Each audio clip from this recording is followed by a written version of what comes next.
expulsable. Il n'y a pas de problème. Ce qui avait été convenu, plus ou moins, c'est que les gens, Si vous allez, tous les ayants droit, l'État a l'obligation de loger durant leur période de demande d'asile et ce qui ne fait pas, dont bonne partie était là, que ces gens-là devaient être relogés.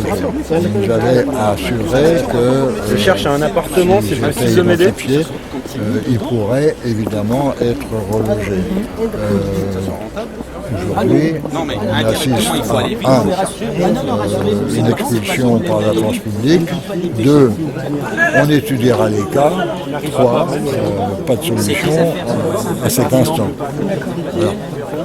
Donc, et ça laisse entier le problème de tous les demandeurs d'asile qui arrivent, qui ont probablement un délai d'attente de 3 mois avant d'être reçus par la préfecture, qui dans cette période-là n'existe pas administrativement, et à partir de ce moment-là, on doit bien se loger quelque part.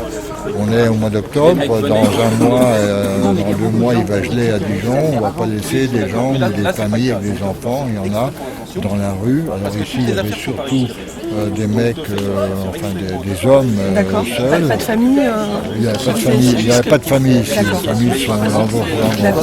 Parce qu'il y a évidemment d'autres endroits. Dans la mesure où cet endroit devait être expulsé, il a bien fallu créer d'autres lieux de refuge pour qu'on ne soit pas dans la rue. Ce sont quoi ces nouveaux lieux? Parce qu'on se souvient qu'il y avait déjà au début de l'été, le squat patronal qui existait depuis un moment, qui avait déjà été expulsé. Là maintenant, ils sont où ces gens? Ici en plus C'est de notoriété publique. Il y a un squat qui a été ouvert rue René Coty, sur lequel le propriétaire qui est Pôle emploi, ça ne s'invente pas, qui ne faisait rien de ce bâtiment depuis 2 ans, par ailleurs, complètement vacant, s'est pourvu devant le tribunal. Le jugement a été rendu vendredi dernier et le jugement leur donne un délai, en tout cas jusqu'au 15 mars. D'accord, donc de quoi va revenir un petit peu. Voilà, et comme quoi la justice n'est pas aussi insensible aux situations de gens qui n'ont aucun lieu d'hébergement. Finalement, la justice semble être plus humaine que la préfecture, quoi.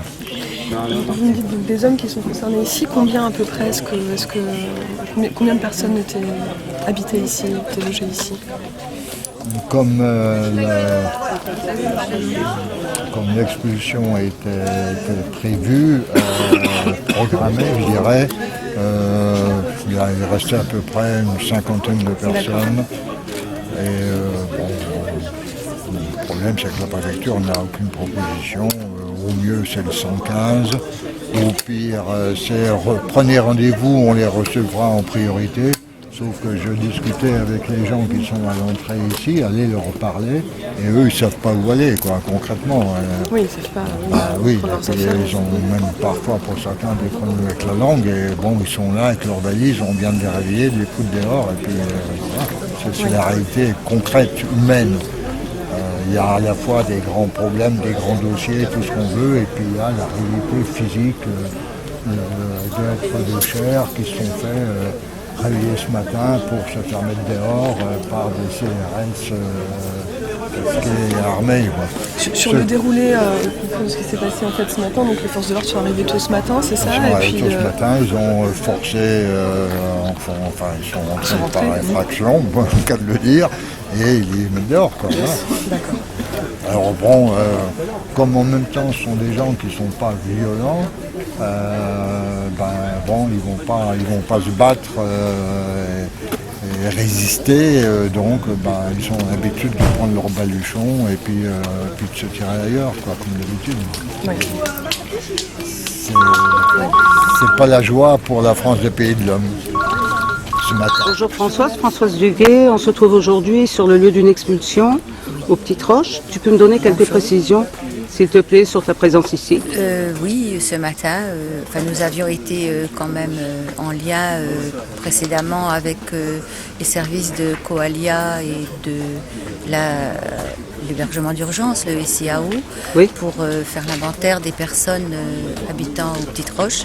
Et nous savions qu'il y aurait une expulsion dans les semaines qui venaient, puisque cet inventaire a eu lieu courant septembre, puisque le propriétaire souhaitait récupérer les lieux le plus vite possible.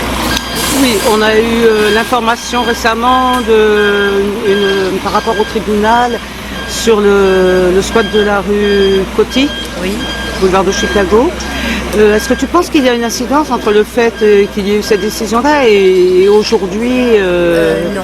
Non, c'est indépendant. Non. C'était déjà prévu avant l'ouverture du squat Coty. D'accord. Est-ce que tu sais s'il y a des familles, s'il y a des enfants, des personnes en difficulté particulière ici aujourd'hui? Ah non, dans ce squat, il n'y avait que des jeunes hommes seuls. Ce sont des demandeurs d'asile Non, c'est très varié. Il y avait des demandeurs d'asile, il y avait des gens qui sont en fin de droit, des personnes qui étaient placées sous convention Dublin, des personnes qui étaient en procédure prioritaire car empreinte inexploitable. Il y a même des réfugiés mais qui ont été relogés déjà. D'accord. Je te remercie. Merci à vous. Bonjour Jeanne, tu fais partie du collectif de soutien aux demandeurs d'asile. Tu peux me donner des précisions et me dire pourquoi nous nous trouvons ce matin sur le site de l'expulsion des Petites Roches.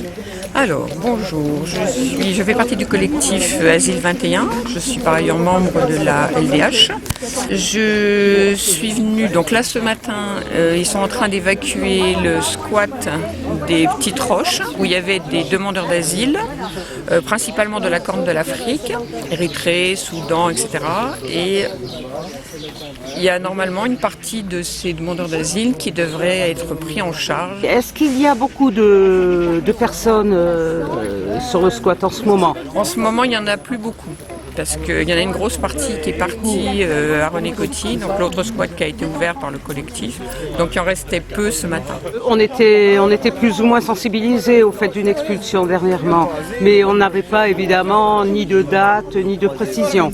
Voilà, on savait que de toute façon le jugement avait été rendu, donc le squat serait évacué, mais on ne nous avait pas donné la date. On nous avait dit qu'on nous dirait le jour où ça serait fait, mais comme pour les autres squats, on ne nous a pas donné le jour. Ce qui ne nous a pas permis de prendre, pour ceux qui étaient encore là, des matelas, enfin des choses qu'ils auraient pu récupérer, des effets personnels. Oui, justement, on a vu qu'il y en a certains qui sont revenus accompagnés pour aller récupérer des papiers, des affaires personnelles. Voilà. Est-ce que tu sais s'il y a des enfants, s'il y a des familles peut-être ou des... Là, il n'y a plus de famille à l'intérieur. Il n'y avait plus de famille à l'intérieur du squat là, depuis quelque temps. Très bien. On a appris dernièrement la décision du tribunal par rapport à la rue René-Coty. Est-ce que tu penses qu'éventuellement il y a pu y avoir une incidence sur le fait de l'expulsion ce matin? Oui, je pense qu'ils se sont dit qu'ils pouvaient accélérer le mouvement dans la mesure où on avait mis nous à l'abri, les autres dans un autre squat. Très bien. Mais on avait l'obligation d'ouvrir un autre squat puisque sinon on se serait retrouvé ce matin avec une 60aine de gens à la rue, sans logement, sans rien. Ils auraient dormi dans les rues de Dijon. Je te remercie.